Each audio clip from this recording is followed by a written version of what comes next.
Vamos en la palabra de Dios, dirigirnos a la carta a los Filipenses, capítulo número 1. Vamos a leer los versículos 9 al 11. Pero antes de leer, quiero darle gracias a Dios por permitirme estar con ustedes y gracias a ustedes por permitirme estar con ustedes también. Es un privilegio muy grande poder compartir con ustedes la palabra de Dios. Esta mañana vamos a estar pensando acerca del progresar en lo espiritual como iglesia. Ese es el tópico que yo quisiera que nosotros pudiésemos meditar. Así que vamos a leer en Filipenses capítulo número 1. Vamos a leer los versículos 9 al 11. Y esto pido en oración, que vuestro amor abunde aún más y más en ciencia y en todo conocimiento, para que aprobéis lo mejor, a fin de que seáis sinceros e irreprensibles para el día de Cristo, llenos de frutos de justicia que son por medio de Jesucristo, para gloria y alabanza de Dios. Hace muchos años en el estado de Charlotte se hizo una conferencia de pastores, y en los Estados Unidos es muy frecuente que cuando hay conferencia de pastores o conferencias en las iglesias hay un espacio para las preguntas. Y a un pastor invitado muy anciano, presbiteriano, se le hizo la siguiente pregunta: ¿qué cosas son las que hacen de tu vida una vida más feliz mientras tú estás en el desarrollo del ministerio? ¿Qué cosas tú haces en el ministerio que te hacen más feliz? Y entonces él dio la siguiente respuesta: lo que me hace feliz al estar en el ministerio es poder ver el progreso de la santificación en la iglesia en la cual yo sirvo. Esa respuesta es muy significativa, porque yo estoy completamente convencido que ese es también el sentir de todo ministro, el poder ver que cada uno de aquellos que forman parte de su ministerio puede estar madurando, puede estar progresando. Ahora, es interesante que ese sentimiento que este pastor mostró al dar esa respuesta es el mismo sentimiento que encontramos aquí en el apóstol Pablo. Y encontramos particularmente en el versículo número 9 esta oración en donde Pablo, con ese sentimiento en su corazón, se llega a Dios pidiéndole a él que pueda concederle a la iglesia precisamente ese progresar, ese avanzar en su vida. Noten una vez más el versículo número 9. Y esto pido en oración, que vuestro amor abunde aún más. Este término abunde aún más es importante. Es un término que tiene que ver con un progreso, tiene que ver con un avance. Así que lo que encontramos en este pasaje es al apóstol Pablo mostrando un deseo para que la iglesia pueda crecer en lo espiritual, y que este deseo obviamente lo llevó a orarle a Dios para que pueda ser posible esa realidad. Es un pasaje profundamente pastoral, como ustedes lo habrán notado, que muestra esta preocupación para que se pueda progresar en lo espiritual. Y a lo que yo quisiera llamar vuestra atención en esta mañana es a 5 áreas de nuestra vida como creyentes en las que nosotros debemos de estar progresando. Mientras nosotros esperamos a nuestro Señor, estamos llamados, entre otras cosas, a poder avanzar en algunas áreas que en este pasaje son evidentes que nosotros debemos progresar, fundamentalmente a partir de este versículo número 9. Así que la pregunta que yo quiero responder es la siguiente: ¿en qué áreas, de acuerdo a Filipenses 1, versículos 9 al 11, en qué áreas de mi vida como creyente yo debo de estar madurando? Yo debo de estar progresando, yo debo de estar avanzando, y con la ayuda del Señor ir dejando lo infantil de ser necesario para poder empujar mi vida hacia la madurez en Cristo, y que al final esa madurez va a ser para la gloria de Cristo, pero al mismo tiempo va a ser para la edificación del cuerpo de Cristo, en este caso específico, la iglesia como tal. En primer lugar, aquí se nos muestra que el área primera en la cual nosotros debemos de progresar o debemos de crecer es en el amor. Vean el versículo 9 una vez más. Y esto pido en oración, que vuestro amor abunde aún más y más. Noten ustedes la frase más ahí. Yo creo que en su Biblia, si no me equivoco, está con una tilde, ¿no es verdad? Es un adverbio que muestra la necesidad de estar avanzando. Ustedes sabrán que hay 3 palabras en el idioma griego que se traducen amor. De las 3 palabras que están en el Nuevo Testamento, la palabra aquí es la palabra ágape. Es una palabra que nos muestra varios matices del amor. El amor que nosotros sabemos es el amor de Dios. El amor ágape, en el cual nosotros debemos estar creciendo, lo primero que lo caracteriza es el sacrificio. El amor del cual nosotros gozamos por ser receptores del Espíritu Santo, el amor de Dios, es un amor que se ha de caracterizar por el sacrificio, por una entrega total a favor o en el bienestar de los demás. Ese es el amor que Dios mostró en la cruz por nosotros, ¿no es verdad? Porque de tal manera amó Dios al mundo. ¿Cómo mostró Dios ese amor? Entregó a su Hijo. Ese es el amor que distingue al pueblo de Dios. Es amor que lleva al creyente a poder buscar primeramente el bienestar del otro, sacrificando todo lo posible. Probablemente ustedes han escuchado un canto del hermano Marcos Vidal, en donde él dice que antes los cristianos eran conocidos por este tipo de cosas, porque había un sacrificio a favor del uno hacia el otro, y lo que dejaba atónitos a los soldados romanos era lo profundo de ese amor, al punto que los cristianos morían abrazados y las espadas les cruzaban el cuerpo. Pero el amor estaba ahí, ligado. El amor del cual está hablando Pablo aquí es un amor del cual usted goza, porque usted es creyente.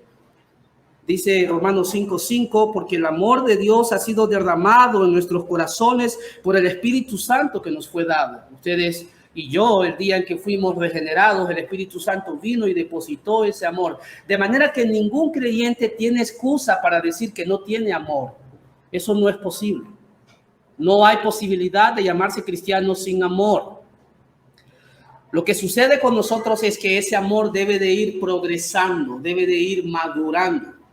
Una vez más, ¿con qué propósito? Con el propósito de glorificar a Dios, y ese glorificar a Dios se va a manifestar, entre otras formas de manifestación, cuando yo estoy velando por el bien de mi hermano, de mi hermana. Es una gran tarea que tenemos por delante como iglesia. Como iglesia estamos llamados a poder progresar en esta área del amor. Una de las cosas que yo creo que el mundo necesita ver de acuerdo a Cristo es precisamente esto, el amor entre nosotros.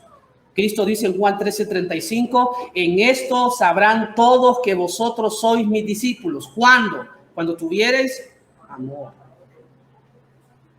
Permítame preguntarle con todo el amor y el respeto que usted se merece, mi amado hermano y mi amada hermana, ¿está usted pensando en esta cuestión de progresar en el amor más de lo que ha progresado? Porque sé que está progresando. ¿Ha pensado usted en esa necesidad de estar manteniéndose, creciendo, mostrando, sacrificando su vida por el bien de los demás? Espero que sí. Y si ese no es el caso, parte de la razón por la cual estamos esta mañana es poderle motivar a usted para que pueda progresar, para que pueda continuar. Tenemos que luchar en contra de la insensibilidad, tenemos que luchar en contra de la apatía. Hace muchos años atrás yo leí la historia de una persona que hablaba mucho en una congregación y un hermano enfermó muy gravemente. Eran 2 miembros de una congregación bautista en el departamento de Ocotepeque. Era uno de los líderes de la congregación en ese momento, y este líder visitó al hermano enfermo. El hermano enfermo, por su enfermedad, no tuvo la oportunidad de ejercer su oficio y su casa estaba sin alimentos, no tenían nada. Y el hermano, con mucha vergüenza, le dijo: hermano, ¿crees que me puedes prestar 50 lempiras para el almuerzo de hoy? Y el líder le dijo: no, porque la razón por la cual tú estás enfermo es que estás en pecado. Yo vengo aquí para que tú confieses tu pecado y vengo para que tú te arrepientas. Y mientras no lo hagas, no te voy a dar 50 lempiras. Para no hacer larga la historia, el líder se marchó sin haber orado ni siquiera por el hermano, sino que llegó a darle esas palabras que yo acabo de mencionar. El hermano se sintió mejor y en el culto de la tarde fue a la iglesia. Y precisamente el predicador designado para esa tarde era el líder que visitó al hermano. ¿Y saben ustedes cuál fue el tema que él presentó ante la congregación? La práctica del amor con el prójimo. Y el líder habló mucho acerca de la necesidad de proyectar el amor, y el hermano enfermo lo quedaba mirando en el rostro, y después de haberle escuchado hablar, le dio un abrazo y le dijo: qué bueno fuera que practicaras eso. El líder pidió perdón después. Muchas veces tal vez nosotros no seamos exactamente como el líder, pero muchas veces tal vez nosotros no somos tan conscientes de esa necesidad que tenemos de crecer en ese punto, en ese sacrificarnos por los demás. El amor del cual habla el pasaje no solamente es un amor sacrificado, es un amor decidido. Permítame subrayar algo en cuanto al entendimiento que muchas personas tienen del amor. Muchas personas creen que el amor es un sentimiento, y es verdad, el amor es un sentimiento, pero es un sentimiento relativo desde la perspectiva humana, pero desde la perspectiva bíblica el amor es absoluto. Eso significa simple y sencillamente que el amor es algo determinado por mi voluntad y que no depende de los criterios de el sentimentalismo o el sentimentalismo emocional. Hay personas que dicen: yo te voy a amar si tú haces esto, yo te voy a amar si tú haces aquello. Eso no es amor, eso es egoísmo. Y eso no es lo que debe de caracterizarnos. Tenemos que amar de forma decidida. Es como cuando ustedes se casaron, ¿recuerdan? ¿Qué decidieron hacer ese día? Yo decido amarte. ¿Por cuánto tiempo? Hasta que la muerte nos separe, en las buenas, en las malas, en la salud, en la enfermedad, en la abundancia y en la escasez. Porque el matrimonio es un pacto delante de Dios, ante Dios. El amor del cual está hablando aquí el apóstol Pablo es un amor decidido.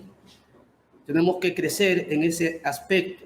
Ahora regresen una vez más al versículo número 9. Noten que el texto dice que vuestro amor abunde más y más, aún más. Eso significa de que es un amor dinámico, es un amor que va en crecimiento. Eso quiere decir que dentro de un par de años los miembros de la iglesia presbiteriana Gracia no van a amarse menos, sino que se van a amar más, porque es un amor dinámico. Entre más pasamos tiempo juntos como hermanos, entre más nos estamos conociendo, el amor entre nosotros no mengua, no es verdad, sino que es un amor que va en crecimiento y empezamos a tratarnos mejor, empezamos a llevarnos mejor, empezamos a velar mejor uno por el otro, porque el amor abunda en nuestros corazones. Noten aquí una vez más en el versículo 9 que es un amor profundo. Es profundo porque es un amor basado en ciencia. Noten el versículo 9 una vez más. Y esto pido en oración, que vuestro amor abunde aún más y más en ciencia. Ciencia. La palabra ciencia aquí es una palabra en el griego que denota la idea de que el amor cristiano está regulado por la palabra de Dios. Está dirigido por la palabra de Dios. El amor cristiano está anclado en las verdades que generan convicción. De ahí la necesidad que nosotros continuamente, diariamente, estemos recordándonos a nosotros mismos nuestra necesidad de la palabra de Dios, porque nuestra vida gira en torno a la palabra de Dios. Nuestra vida no está regulada por el estándar del mundo, nuestra vida está regulada por el estándar de la palabra de Dios. Por lo tanto, el amor en el cual nosotros debemos de estar creciendo debe de ser un amor profundo que está regulado por la palabra de Dios, basado en las convicciones de la palabra de Dios. Algo más que quiero que noten en el pasaje acerca del amor en el cual nosotros debemos de progresar como iglesia, es que es un amor que tiene discernimiento. Noten la palabra conocimiento al final del versículo número 9. Y esto pide en oración que vuestro amor abunde aún más y más en ciencia y en todo conocimiento. La palabra para conocimiento ahí es una palabra que tiene que ver con la capacidad de poder distinguir entre las cosas. Hay un famoso adagio en el mundo que todos vosotros conocéis, incluso hasta películas se han hecho de ese adagio. ¿Cuál es ese adagio? El amor es ciego. ¿Es verdad? ¿El amor es ciego? No. El amor no es ciego. El amor tiene esa capacidad de distinguir entre lo que es correcto y lo que es incorrecto. Ese es el amor que distingue al creyente. Es un amor que sabe discernir, sabe distinguir. No ve las cosas en gris, ve las cosas en blanco o en negro. ¿Por qué? Porque una vez más es el amor de Dios. Y ese amor de Dios está siendo regulado por el testimonio de Dios dado en las Sagradas Escrituras. Y es en esa área que usted y yo y todos aquellos que hemos sido salvados por la gracia de Cristo debemos de estar creciendo. Ese es uno de los retos mayores que tenemos para el siglo XXI. Poder crecer, poder madurar como iglesia en esa área, el área del amor. ¿Para qué? Para que los que están fuera de nosotros, afuera en el mundo, puedan ver a Cristo reflejado en nuestras vidas como iglesia local, y obviamente habrá un impacto sobre la sociedad nuestra que está afuera y que necesita con urgencia a Cristo. Ahora, hay una segunda área en la cual nosotros debemos de progresar como iglesia, es en la excelencia. Pasen al versículo 10. Cuando estamos creciendo en amor, es para que aprobéis lo mejor. Al crecer en el amor, obviamente también como personas creyentes vamos a buscar la excelencia.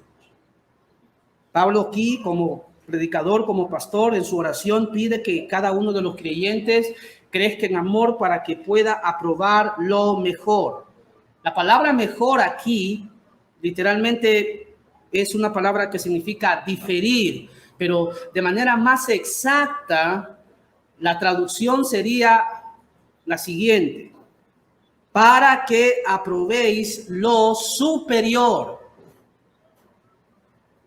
Pablo va más allá aquí en esa capacidad que nosotros tenemos de discernir entre el bien y el mal. Y la preocupación del Espíritu Santo aquí en la pluma de Pablo es que nosotros podamos distinguir entre lo que es mejor y lo que es superior. En palabras resumidas, nosotros necesitamos como creyentes ser personas no perfectas, pero sí personas que buscan la excelencia en todo. Como padres, como hijos, como esposos, como esposas, como cualquier cosa que nosotros hagamos, debemos siempre buscar la excelencia, no la perfección, pero sí la excelencia. Una de las cosas tristes en nuestra sociedad es que desconoce que todos los aportes del progreso en el mundo provienen del cristianismo. Todos. Déjenme darles un ejemplo.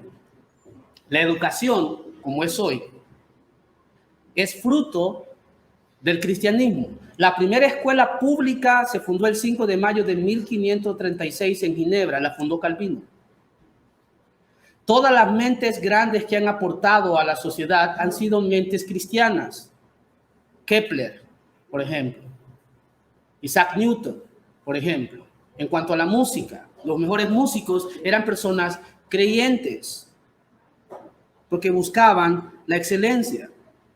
Cuando uno estudia la historia de América, particularmente la historia de Norteamérica, las universidades más prestigiosas en los Estados Unidos fueron fundadas por los presbiterianos.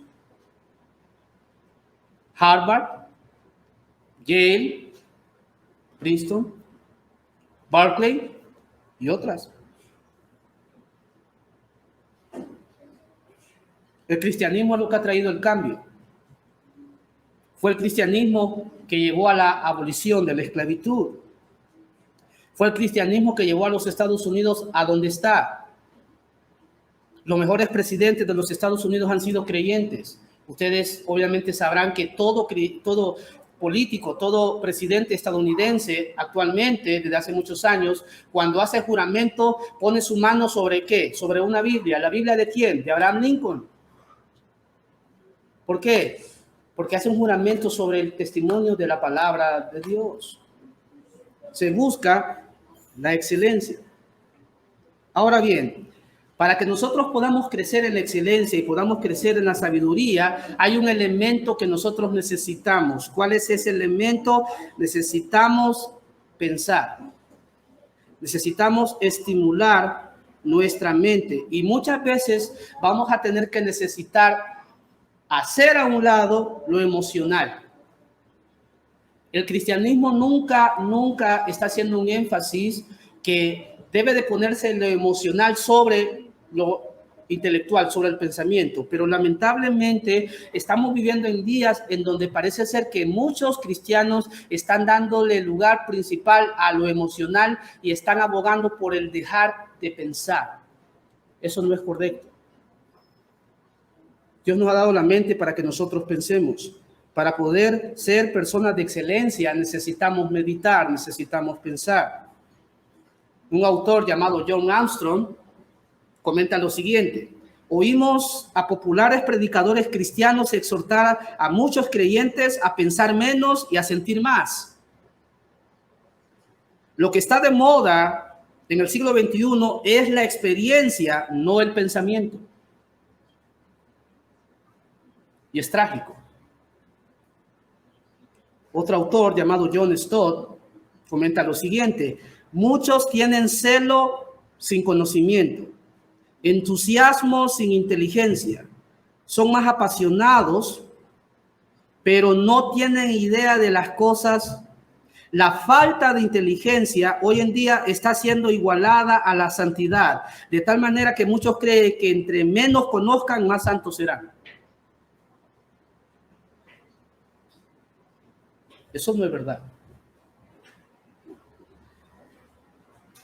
Los reformadores enseñaban de que para poder crecer en la santidad necesitamos varias cosas, y entre estas cosas nosotros necesitamos la palabra de Dios, y para poder leer la palabra de Dios, decían ellos, hay que fundar escuelas. No sé si ustedes alguna vez han escuchado de un personaje que ha sido canonizado en la Iglesia Católica Romana, llamada San Martín. ¿Saben ustedes que ese señor no supo leer ni escribir? Era un analfabeto. Porque la posición católica romana, hasta el día de hoy, aunque tal vez no es tan predominante, era de que entre menos conozca una persona, más santa es. Pero la fe cristiana dice, no.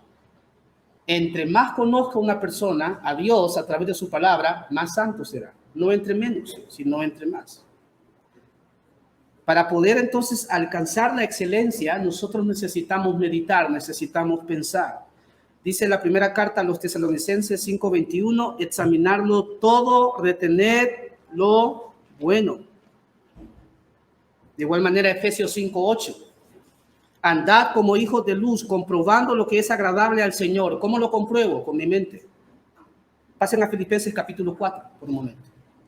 Vean lo que dice Filipenses 4, versículo número 8.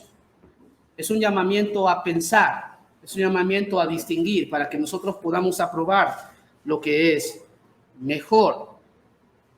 Dice Filipenses 4:8, por lo demás, hermanos, todo lo que es verdadero, todo lo honesto, todo lo justo, todo lo puro, todo lo amable, todo lo que es de buen nombre, si hay virtud alguna, si algo digno de alabanza, que dice al final, en esto pensar.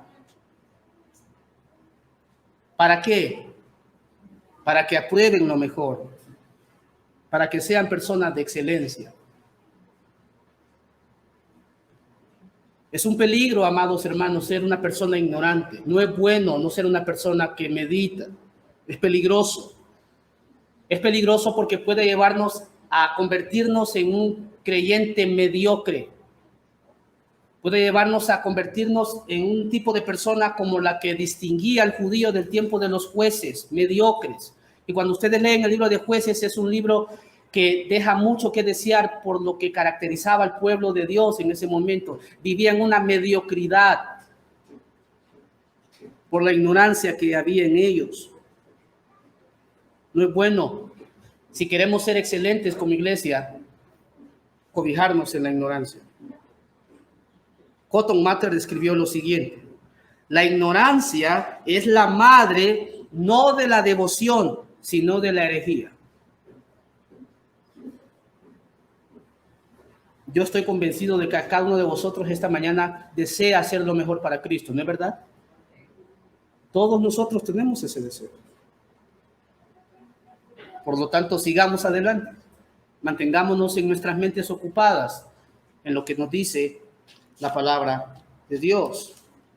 Así que si hemos de progresar en el amor y también hemos de progresar en la excelencia, es decir, debemos de aprobar lo que es mejor. Pasen al versículo 10 una vez más de Filipenses 1 y veamos una tercera área en la cual nosotros debemos de crecer. Al final del versículo número 10 hay una tercera área en la cual tenemos que crecer. Es el área de la integridad. Integridad.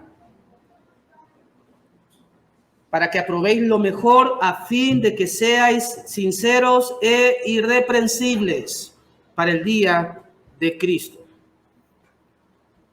Cuando estamos creciendo en lo interior, se manifestará en lo exterior la forma en que nosotros estamos creciendo al conducirnos, y la integridad aquí es mostrada con dos elementos. La integridad tiene dos elementos: la sinceridad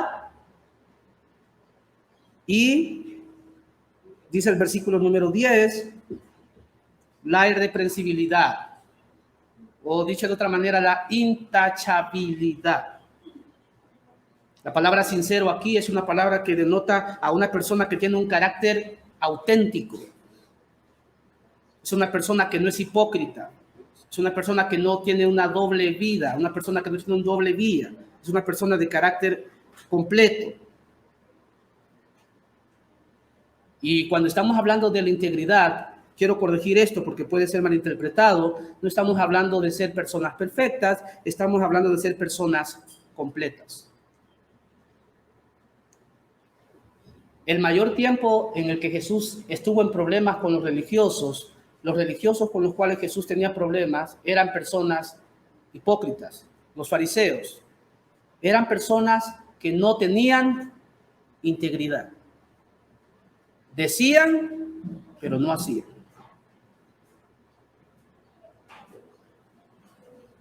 Obviamente nosotros no somos perfectos, y para poder crecer en integridad, nosotros necesitamos examinarnos siempre a la luz de la palabra de Dios para que la palabra de Dios nos esté corrigiendo. Tenemos que llegar ante la presencia de Dios cada mañana y abrir la palabra de Dios y orar como oraba David en el Salmo 139, como ustedes recordarán. Oh Dios, examíname. Ve si hay algo que en mí no es bueno. Y si lo hay, quítalo. Porque no somos perfectos. No somos personas que han alcanzado la perfección. Somos personas que están en un continuo progreso de santidad. Estamos en santificación. Y en el versículo número 10, cuando se habla de ser irreprensible, se habla de ser capaz de poder ser un creyente que en lo relacional sea positivo. Dicho de otra manera, la integridad tiene que ver con que nosotros no seamos personas que sirvan de tropiezo a otros. Es alguien que no pone tropiezo a los demás. Como dirá Pablo en 1 Corintios 10, no sean tropiezos para nadie, ni para la iglesia, ni para nadie. Una persona que no es íntegra es la que sirve de tropiezo, porque dice vivir de una manera cuando vive de otra manera. Y es un deber nuestro cada día estarnos examinando a nosotros mismos y corregir lo que es necesario para el bien de la iglesia de Cristo. Una de las cosas que encontramos en el Antiguo Testamento es esta constante queja de Dios que Pablo plasma en Romanos 2, donde el pueblo judío, debido a su falta de integridad, llevaba a las naciones paganas a blasfemar el nombre de Dios. Y Dios decía, por causa de vosotros mi nombre es blasfemado entre los gentiles. Dios nos libre de eso. Dios nos libre de que alguien nos vea y diga, wow, su vida deja mucho que desear. Dios nos libre de eso.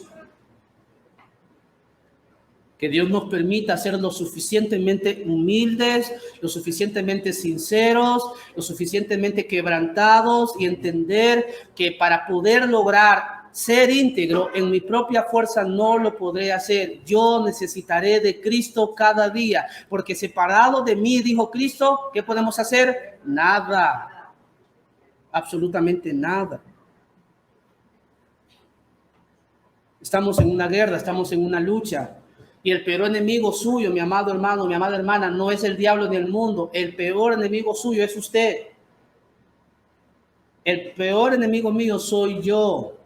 Tengo que luchar constantemente, tengo que mortificar constantemente, tengo que estar siendo una persona honesta y preguntándome a mí mismo si mi vida está siendo consecuente con el testimonio de la palabra de Dios, si mi vida es una vida íntegra.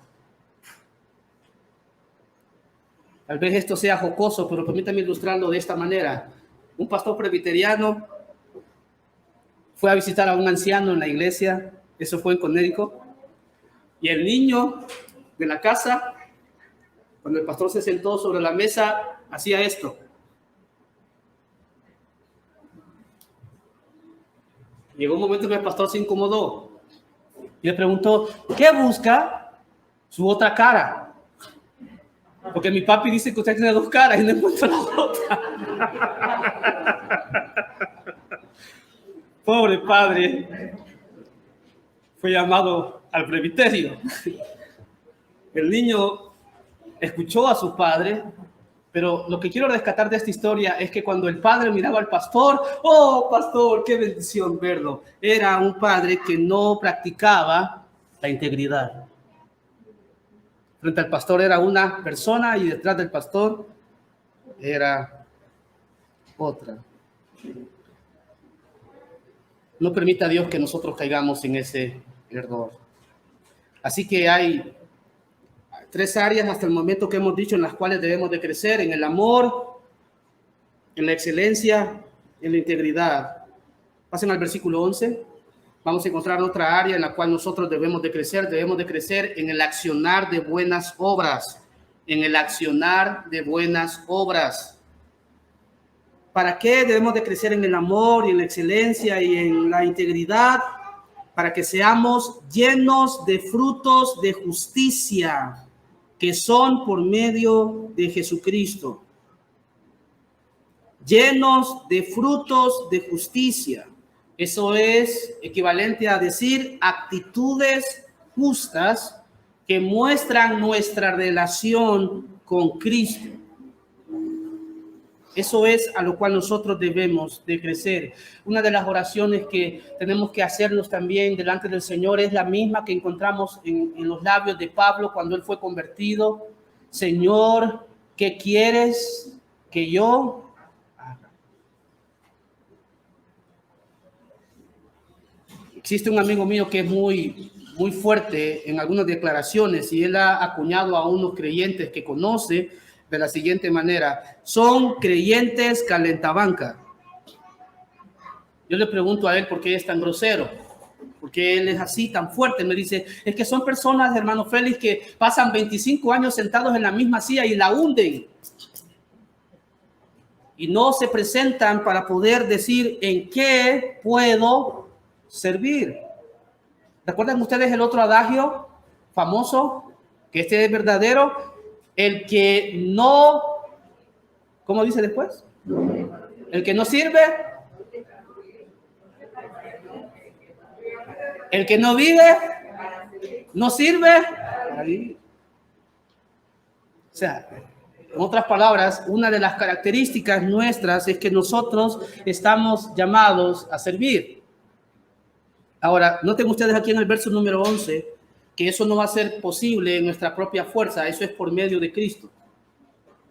Lleno de frutos de justicia que son por medio de Cristo. Es Cristo que te va a capacitar para poder servir, es Cristo que te va a poder ayudar, porque Él dijo, yo soy la vid, Juan 15:5, yo soy la vid, vosotros los pámpanos, el que permanece en mí y yo en Él, este lleva mucho fruto.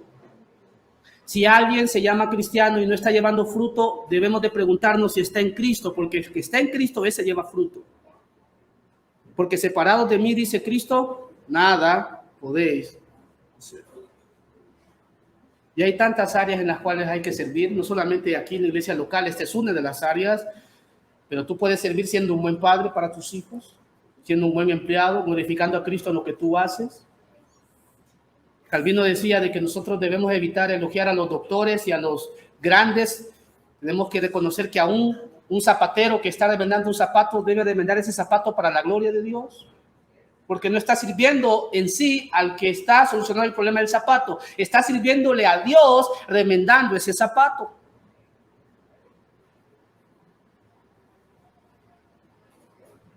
Entonces hay un reto para cada uno de nosotros, y es que nosotros debemos de crecer en él, dar frutos. Cuando Calvino murió, el día que murió, predicó su último sermón en la mañana. Él fue muy enfermo durante toda su vida, pero esa mañana pasó algo muy especial. Empezó a vomitar mucha sangre, se desmayó en el púlpito, fue llevado a casa, y como al igual que el día de hoy habrán 2 cultos, siempre ha sido así históricamente, uno en la mañana y otro en la tarde. Y en la tarde los ancianos habían ya designado al predicador anciano para que el hermano Calvino descansara porque estaba muy agotado, muy enfermo. Y ellos fueron a casa a verlo y a notificarle que se quedase en la cama para que pudiese descansar, que no se preocupase por el sermón de la tarde porque ya había un anciano designado para la predicación. En cuanto él escuchó eso, se levantó de la cama furioso. Y él dijo las siguientes palabras: déjenme en paz. No me limiten a servir a mi Señor. ¿Acaso quieren que el Señor me haya holgazaneando? Pero hermano Calvino está enfermo. Déjenme en paz. Lo dijo 3 veces. Subió al púlpito, predicó, y cuando regresó, murió. Antes de morir, él dijo: perdónenme por mis arranques de ira, pero no quería que me limitaran en mi servicio, porque yo quiero servir a aquel que se entregó por mí para darme redención. ¿Cómo no he de servirlo si él entregó su vida por mí? Y ese es el latir de vuestro corazón, ¿no es verdad, hermanos? Que al igual que Calvino, que Pablo y que todo creyente a través de la historia, ese es su latir. Decir: Señor, heme aquí, estoy para servirte. Quiero crecer en eso, quiero madurar en eso. Quiero ser un creyente que sirva para la gloria de Cristo. Para ir concluyendo, hay una quinta área en la cual debemos de crecer. Está al final del versículo número 11. Crecer en darle la gloria a Dios. Lleno de frutos de justicia que son por medio de Jesucristo. ¿Para qué, amados hermanos? Para gloria y alabanza de Dios. ¿Cuál es el fin principal del hombre? Glorificar a Dios y gozar de Él. ¿Por cuánto tiempo? Por toda la eternidad. Ese es el fin principal por el cual estamos aquí. No estamos para otra cosa principalmente. Estamos para la gloria de Dios. Dios nos ha salvado, Dios nos ha escogido, Dios nos ha rescatado para que nosotros seamos personas que vivan para que su nombre sea glorificado. Ahora bien, probablemente usted tenga una pregunta en su mente. Y hermano Félix, ¿cómo puedo yo avanzar en darle gloria a Dios? Permítame sugerirle dos cosas. Primero, haga de la gloria de Dios la meta de su vida. Aún cuando usted esté cocinando, cocine, amada hermana, para su esposo que usted ama, no tanto porque lo ama, sino que cuando usted esté cocinando ese pollo, diga, este pollo guisado es para tu gloria. Y esposo, cuando usted coma, dele gracias a Dios porque ese pollo fue para la gloria de Dios, pero también para usted. Haga de la gloria de Dios, hagamos de la gloria de Dios la meta de nuestra vida, sin importar el precio.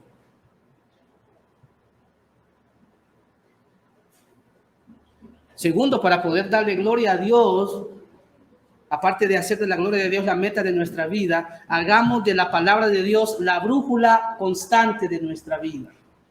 Que no haya un día en los años que nos resten de vida mientras esperamos a nuestro Señor, que no haya un día en que nosotros no estemos aquí. La razón por la cual el mundo camina, el mundo sin Dios y vive como vive es porque se han alejado de la palabra de Dios. Y la razón de todos los problemas de la humanidad se debe a eso, se debe a que el hombre decide darle la espalda a la palabra de Dios. Por lo tanto, habrán consecuencias. Pero nosotros como iglesia estamos llamadas a ser luz, estamos llamadas a ser un faro que irradia a Cristo para que Cristo sea glorificado. Para finalizar, tengo una pregunta. ¿Qué va a hacer usted a partir de ahora? ¿Cómo quiere vivir? ¿Habrá entre nosotros alguien que tenga la osadía de levantar la mano esta mañana y decir, yo ya estoy completo en estas áreas de Filipenses 1 al 9, ya terminé? No necesito eso. No creo que haya entre nosotros alguien que tenga ese valor. Ni Pablo lo tuvo. Él dijo, no que haya terminado, sino que prosigo al blanco, hacia la meta del supremo llamamiento que Dios ha hecho a mi vida. Esa es mi percepción también. Yo también tengo que crecer cada día en estas y otras áreas de mi vida. Así que la motivación en esta mañana es a continuar. Sin importar lo que nosotros atravesemos, amados hermanos, continuemos. Y Dios será glorificado y podemos ser de bendición para otros que vengan y los que ya estamos aquí, para que Cristo sea más visto entre nosotros. Queremos eso, ¿verdad? Que Dios nos ayude a hacerlo entonces. Vamos a orar. Padre, muchas gracias. Gracias porque siempre tú tienes algo que decirnos en las Escrituras para que podamos progresar, para poder avanzar, como evidencia de la obra que tú hiciste en nosotros. Permite que cada uno de los que hemos escuchado tu palabra esta mañana podamos ir pensando en todo lo que dice tu palabra, en lo cual nosotros debemos de avanzar, de progresar para la gloria de tu nombre y para el bien de tu iglesia. Que seamos lo suficientemente sensibles para prestar atención a cómo vivimos y que de esa manera te podamos glorificar.